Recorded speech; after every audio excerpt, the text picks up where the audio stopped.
Et alors je suis très heureux d'accueillir ce matin un éditorialiste et fin observateur de la politique depuis les années 70 et qui livre une enquête passionnante et documentée sur les maladies des présidents.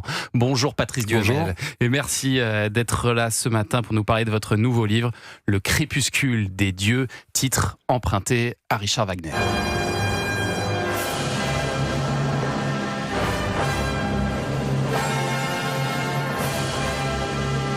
Il n'y a pas à dire, Wagner, tout de suite, ça en impose. Pourquoi ce choix de titre ? Bon, d'abord, c'est un opéra magnifique. Ouais. Ensuite, il y a quelques présidents qui se prennent pour des dieux. Ah oui. Il y en a un autre qui était surnommé Dieu par les journalistes, c'était Mitterrand. Ouais. Voilà, puis ils sont considérés comme aussi, même monarque républicain. Ouais, c'est ça. Voilà. Et donc les dieux dont vous nous parlez dans ce livre, ce sont 4 présidents de la Ve République. Parce que je raconte notamment les fins de mandats présidentiels qui ont été, au-delà de perturbés, bouleversés par la maladie.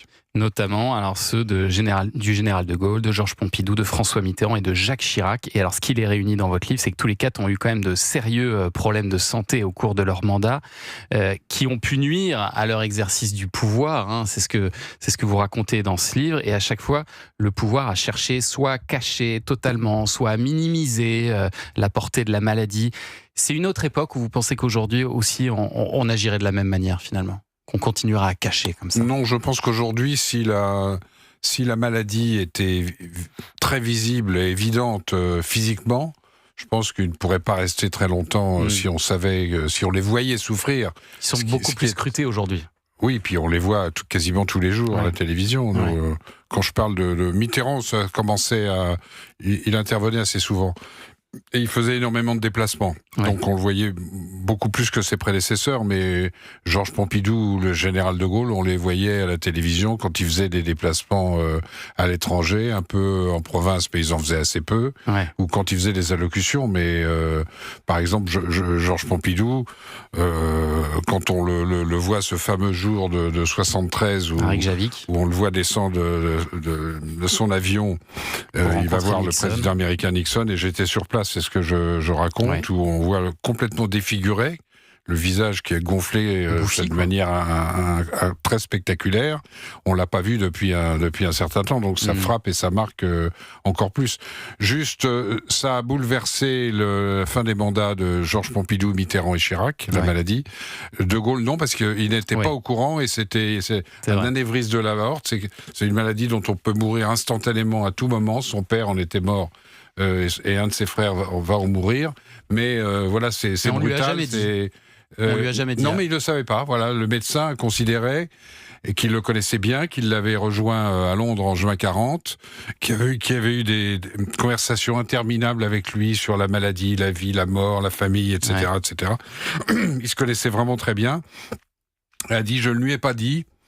C'est ça qui fait un peu rêver d'ailleurs, c'est qu'il avait un tel sens de l'État et des responsabilités que si je lui avais dit voilà la situation, vous pouvez mourir brutalement à tout moment, il n'aurait jamais fait 1958 et la 5e République. Il se serait retiré. Donc c'est une décision plus politique et historique que médicale. Et une décision qui a une lourde portée quand même dans notre histoire. Voilà, exactement. Et alors, il y a une chose qui est sûre, c'est qu'aujourd'hui, on ne pourrait plus employer les mêmes méthodes avec les journalistes qu'à l'époque de l'ORTF, parce que c'est assez incroyable ce que vous racontez dans votre livre, Patrice Duhamel. Donc, en 73, vous êtes jeune reporter pour l'ORTF et vous suivez donc cette rencontre entre Pompidou et Nixon. Et face à un Nixon bronzé, sautillant, les journalistes découvrent donc un président français vraiment méconnaissable, et un journaliste américain vous dit même qu'il est mourant, il le sent comme ça. Il était à côté de moi, je le connaissais un peu, et il me dit, votre président est mourant. Et je lui dis, ce que l'Élysée nous dit à ce moment-là aux journalistes, c'est-à-dire, mais non, pas du tout. Il est fatigué, il a des grippes à répétition. En réalité, je révèle dans le livre que 36 heures avant, il avait fait un malaise très très grave et qu'il avait failli annuler cette rencontre. Et là, on est à 10 mois de sa mort, et il est déjà, franchement, quasiment dans l'incapacité d'exercer ses fonctions. Et c'est là que vous recevez un coup de fil de votre direction avec des instructions qui sont dignes d'un film d'espionnage, là. On me fait monter dans un avion militaire qui me ramène à Paris. Je vais dans le bureau du patron que je connaissais à peine. Moi, j'étais un junior, j'avais 26 ou 27 ans. J'avais dû le croiser 1 ou 2 fois. Il ferme la porte de l'intérieur de son bureau et il me dit: est-ce que vous savez garder un secret d'État ? Je suis un peu impressionné. Et ma mémoire, c'est plus de 50 ans quand même, mais je me souviens très bien que je bredouille un oui, voilà.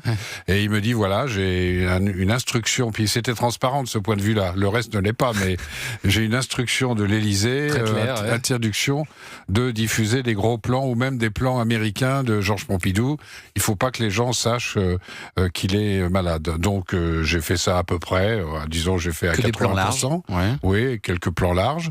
Mais on a retrouvé les archives qui ont été diffusées dans une émission de télé où on le voit quand même. On voit quand même que le visage est très gonflé, qu'il est très affaibli. Mais à l'époque, suivre les instructions comme ça de l'Élysée, quand on est journaliste, c'est une évidence. Bon, à ce moment-là, ça se discute pas, quoi. Une évidence. Je veux dire, sur ce sujet-là, oui.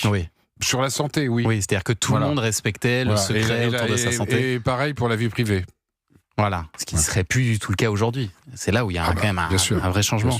Et alors, cette histoire-là, c'est en mai 73. Il décédera quelques mois plus tard, le 2 avril 74. Mais en fait, ce qu'on découvre dans votre livre, grâce au journal personnel du grand médecin hématologue Jean Bernard, c'est que la maladie grave de Georges Pompidou, donc c'était une leucémie très rare qu'il avait, elle était connue au moins 6 mois avant qu'il ne se déclare à la présidentielle. En octobre 68... Et il est candidat lorsque Général de Gaulle démissionne après avoir perdu le référendum, c'est-à-dire fin avril 69, et dans les premiers jours de mai, il se présente, donc c'est 7 mois après, mais pendant 7 mois, il se prépare à être candidat parce que il pense que de Gaulle va perdre ce référendum. Il connaît pas son espérance de vie. Il sait qu'il est malade. Mais il sait qu'il est malade, il sait qu'il est très malade. Parce que il a des troubles sanguins, il fait des hémorragies, il a des malaises. Il peut potentiellement pas aller au bout, quoi.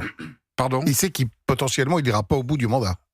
Il sait que c'est très grave. Mais il sait pas à quel point.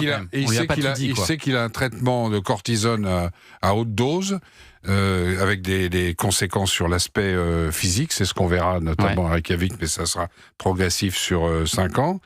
Et il ne sait pas, parce que le médecin qui voudrait lui dire... ne lui parle pas directement. Pompidou ne veut pas le voir. C'est un immense médecin, c'est le plus grand médecin de l'époque. C'est presque un des plus grands médecins même du XXe siècle, qui était en même temps académicien français, etc. C'est une personnalité absolument éminente, Jean Bernard, et donc qui écrivait ce journal. C'est un document unique, parce que c'est le journal personnel, semaine par semaine et par moment, jour après jour. C'est pas que sur Pompidou, c'est sur ses activités en général, mais enfin, il y en a énormément sur Georges Pompidou, depuis le moment où il diagnostique jusqu'à la mort, et même au-delà. Ça n'a jamais existé un médecin qui fait ça sur un président de la République ou un roi. Il paraît que ça existait sous Louis XIV. Et on peut voir tous ces questionnements, du coup, ces questionnements éthiques aussi. Non, mais lui, clairement, considère que Pompidou n'aurait pas dû se présenter, et que, à partir du moment où il est élu, il aurait dû assez vite, quand il se rendait compte qu'il avait des moments où il n'avait pas la lucidité nécessaire, qu'il aurait dû démissionner. Disons les 2 dernières années. Les 2 dernières années, c'est ce que dit aussi, ce que raconte aussi celui qui était secrétaire général de l'Élysée à l'époque, Édouard Balladur, et qui raconte que les derniers mois, il ne venait que 2 heures par jour à l'Élysée. Ça devenait très compliqué. Et c'est vrai que là, ça pose même une question démocratique que vous posez dans votre livre. C'est une anomalie démocratique. C'est une anomalie démocratique. Voilà, le crépuscule des dieux, c'est aux éditions de l'Observatoire. On va continuer à en parler dans un instant. Pense sur www.e.leclerc. Pour votre santé, attention à l'abus d'alcool. Europe 1. Vous êtes bien sur Europe 1, vous écoutez Culture Média, 10h, 11h30, en ce mardi suffocant. Vous êtes avec Thomas Hill, avec Olivier Pouls, Olivier Benkemoun et Thomas. Ce matin, vous recevez l'éditorialiste politique Patrice Duhamel pour son dernier livre passionnant, Le crépuscule des dieux, aux éditions de l'Observatoire. Un livre dans lequel vous parlez évidemment aussi de François Mitterrand, qui apprend le 16 novembre 81 qu'il est atteint d'un cancer de la prostate avec des métastases, alors qu'il est en place depuis 6 mois seulement. Et alors sa réponse qu'il répète inlassablement, c'est « je suis foutu. Alors qu'il vient d'arriver au sommet, c'était son rêve, hein, et là il se dit, je suis foutu. C'est sa 3e candidature. Et effectivement, courant novembre, il apprend ça par les milieux médicaux. On lui dit qu'il a entre 3 mois et 2 ans à vivre, et il va tenir 14 ans. 14 ans. Parce qu'il est bien soigné, il est même très bien soigné, par le grand cancérologue Adi Steig, qui va l'opérer 2 fois, et par le médecin qui a sorti un livre après la mort de Mitterrand, Claude Gubler. Oui. Et puis aussi parce que il a ce combat singulier, il considère, à tort ou à raison, que le grand combat de la Ve République, c'est le combat de l'image et la trace entre Général de Gaulle et lui. Et comme de Gaulle n'a pas pu aller au bout de son 2e mandat, lui... il va tenir. Il essaie de tenir, et il tiendra... Même si la fin est jusqu'à la fin, mais les 2 années, c'est vraiment... puisque les journalistes le surnommaient Dieu, c'est vraiment le crépuscule du Dieu, de Dieu. Vous racontez même une séquence à peine imaginable qui se déroule en septembre 92 lors du débat sur Maastricht, débat entre François Mitterrand et Philippe Séguin. Et au cours du débat, le présentateur, donc Guillaume Durand, il lance une page de publicité très longue et il meuble aussi. Au total, ça dure une 15aine de minutes quand même, cette coupure, pour que Mitterrand puisse s'absenter. Et puisse être soigné par le docteur Gubler, très précisément. J'explique même... pour quelle raison? Il fallait changer la sonde, etc. Parce qu'il ne pouvait pas aller au-delà de 2 heures. C'est interrompu au bout de 2 heures. Mais il est déjà totalement épuisé. Les jours qui ont précédé, il est allongé. C'est les 2 dernières années, même un petit peu plus. Parce que là on est en septembre 92. Et il va jusqu'à mai 95, donc c'est 2 ans et demi en réalité. Et c'est le sujet, c'est ce que j'explique à propos de Pompidou et de Mitterrand, c'est-à-dire que dans cette 18 mois ou 2 dernières années, il n'avait ni la force de présider avec une lucidité nécessaire en permanence. Ils avaient des moments de lucidité, bien entendu, mais il y a aussi des moments où ils n'ont plus cette lucidité et qui n'ont pas non plus, ce qui d'ailleurs c'est très difficile, le courage de démissionner. Faut avoir du courage pour démissionner, aller à la télévision et dire écoutez, je suis malade depuis longtemps, parce qu'après ça il y aura des enquêtes, etc. Mais il l'a envisagé quand même, François Mitterrand, à un moment. Alors il a écrit une lettre de démission qui sera plutôt un projet de lettre de démission en juillet 90, mais c'était pas lié à la santé, c'était plutôt à des problèmes dans sa famille. Et c'est dans les derniers jours de juillet 90.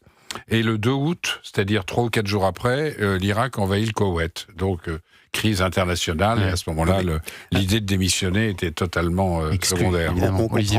On comprend qu'un monarque ne démissionne pas, mais... Il y a un pape qui a démissionné quand même. Vous avez raison, mais on devrait quand même avoir aujourd'hui des garde-fous suffisants pour empêcher ce genre de situation. Alors normalement, depuis quelques années, les bulletins de santé... Il n'y a pas de bulletin de santé.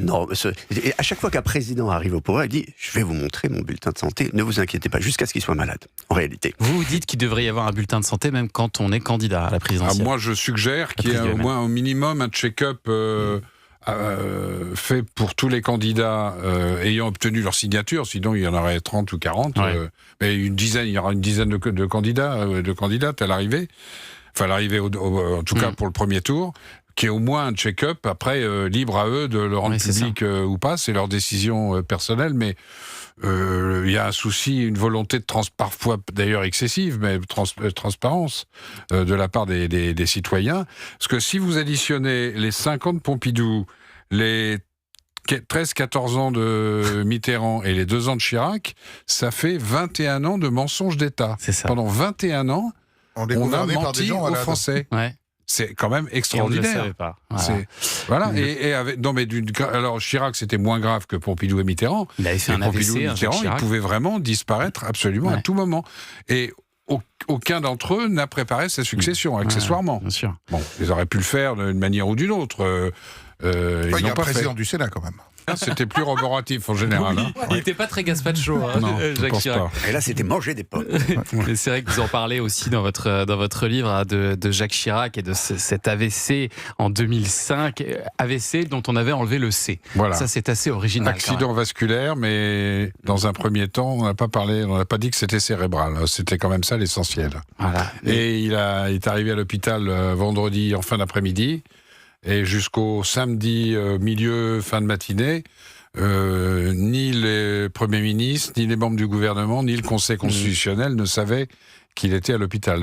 Simplement les quelques médecins qui étaient dans la confidence, qu'il avait accueillis au Val-de-Grâce, et sa famille. Et alors, même si vous aimez explorer l'histoire de la politique, j'imagine que vous suivez aussi attentivement la politique aujourd'hui. Patrice Duhamel, comment vous voyez les choses, vous, pour 2027, même là, si c'est encore un peu tôt, mais qui vous semble mieux placé, là, aujourd'hui ? Je ne veux pas répondre à cette question parce que c'est beaucoup trop tôt. Si vous me réinvitez à l'automne, dans 6 mois, ça marche. Oui, je pense qu'on y verra un petit peu plus clair. Non, en revanche, je suis étonné du nombre de personnalités, hommes ou femmes, qui s'imaginent capables d'être président de la République. Ah oui. Parce qu'aujourd'hui, il y a quoi, une trentaine de candidats ou de candidates. Oui. Voilà, donc je pense que c'est pas n'importe quoi d'être président, d'être chef des armées, d'être le seul à pouvoir appuyer sur le bouton nucléaire. De négocier les traités, d'aller voir les présidents russes, américains, chinois, etc. C'est pas une responsabilité donc comme une autre. Quoi, ça demande de l'expérience, c'est ça ce que vous voulez dire ? Ça demande une grande culture, ça demande capacité de trancher, ça demande de l'expérience, oui. Mais alors, j'ai vu que votre femme, Nathalie Saint-Cric, pronostiquait le retour pour la présidentielle de l'ancien Premier ministre Jean Castex. Elle a rajouté un nom. Oui, même elle a donné le calendrier, elle a dit novembre. Absolument. Vous y croyez, vous aussi ? C'est une idée fantastique. Je pense que tout est possible et qu'il a laissé un assez bon souvenir de son passage à Matignon, de sa gestion du Covid. Bon, après, il est président de la SNCF, il a toujours dit que... dit ou fait dire ou laissé dire qu'il ne serait pas candidat, mais bon... On va peut-être avoir tous les premiers ministres de Macron qui seront sur la ligne de départ. On a Édouard Philippe. Ce sera assez intéressant. Non, François Bayrou ne sera pas candidat. François Bayrou, on est sûr. Il l'a dit, oui, je pense que c'est sûr. Ça fait un de moins déjà. Bon, Le Crépuscule des dieux, c'est disponible aux éditions de l'Observatoire et c'est passionnant. Merci Patrice Duhamel de venir nous voir ce matin sur Europe 1.